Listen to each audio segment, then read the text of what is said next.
যে সরকার গুলি করে হামলা মামলা করেও আজকে জনগণকে আর ঠেকাতে পারছে না। জনগণ তাদের অধিকার প্রতিষ্ঠার জন্য এই ফ্যাসিবাদের পতনে আওয়াজ তুলেছে। তাদের জীবন দিয়ে হলেও এই ফ্যাসিবাদের পতন ঘটাবে এই প্রত্যয় নিয়ে তারা বারবার রাজপথে আছে। আমরা সেই প্রতিষ্ঠা লগ্ন থেকেই যখন এই আওয়ামী দুঃশাসনের বিরুদ্ধে কথা বলছি, ছাত্রলীগ যুবলীগ আওয়ামী লীগের গুন্ডামির বিরুদ্ধে কথা বলছি, সন্ত্রাসী কার্যক্রমের বিরুদ্ধে কথা বলছি, তখনই তারা আমাদের নেতা কর্মীদেরকেও বিভিন্নভাবে হয়রানি করছে, হামলা করছে। আজকের এই বিজয় দিবসেও খুলনাতে এই শেখ পরিবারের ডাকাত, বাগেরহাটের ক্রিমিনাল, সন্ত্রাসী, খুনি, মাদক ব্যবসায়ী হিসেবে পরিচিত এই শেখেলাল গং, এই তন্ময়রা আমাদের ভাই বোনদের উপরে আক্রমণ করেছে। এই শেখেলালের গঙেরা হুঁশিয়ার গণেরা হুঁশিয়ার সাবধান, এবং এই আওয়ামী লীগের সন্ত্রাসীরা আপনারা হুঁশিয়ার সাবধান। আরো জানেন আজকে মাগুরাতে এই প্রধানমন্ত্রীর আরেকজন কুখ্যাত সহযোগী ছিলেন, প্রধানমন্ত্রীর বিশেষ সহকারী ছিলেন, আলোচিত পাপিয়ার কাস্টমার ছিলেন এই সাইফুজ্জামান শেখর। এই শেখরের গুন্ডারা আজকে সেই নোমানী ময়দানে আমাদের ভাইদের উপরে আক্রমণ করেছে।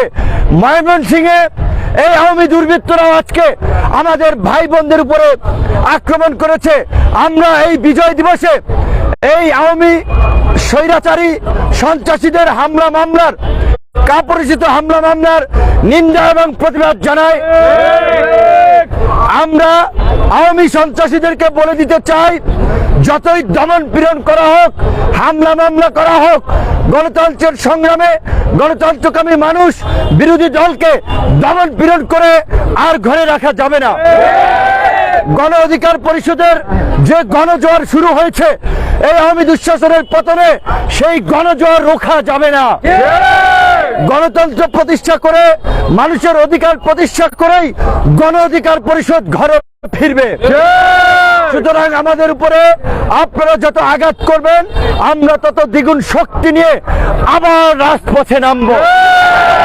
জনগণের প্রতি আহ্বান জানিয়ে বলবো, প্রিয় ভাই এবং বন্ধুরা, আজকে দেখেন বুয়েটের ছাত্র ফারদিনকে হত্যা করে নাটক সাজিয়ে পুলিশ বলছে যে তিনি আত্মহত্যা করেছেন।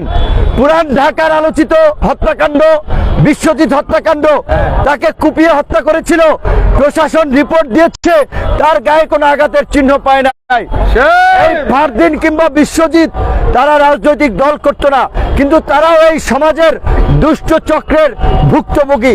কাজে আজকে যে ফ্যাসিবাদ সমাজের রঞ্জে রঞ্জে ছেয়ে গেছে, দুঃশাসন জাতির কাঁধে ঝেঁকে বসেছে, আমরা যদি গণতন্ত্র প্রতিষ্ঠা করতে না পারি এই দুঃশাসন থেকে কেউ রেহাই পাবে না।